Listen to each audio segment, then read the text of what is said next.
Naniniwala si Manila Archbishop Luis Antonio Cardinal Tagle na walang masama sa pagtanggap ng isang retiradong pari ng donasyon mula kay Janet Lim Napoles.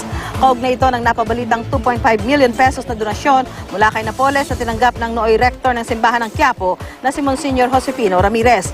Sabi ni Tagle, hindi naman alam ni Ramirez na galing sa pork barrel ng mga mambabatas ang donasyon.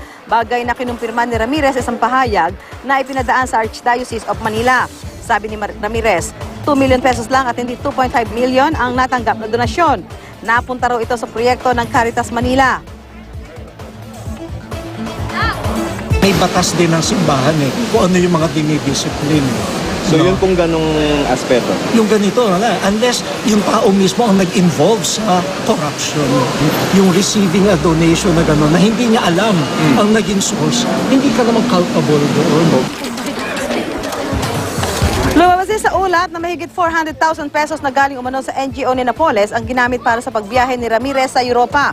Sagot dito ni Ramirez, kasama rito ang gastos para sa mga paring Chino na kasama niya sa isang pagtitipon sa Roma. So yun pong pinondohan yung trip niya sa Europe. Is there something wrong with that?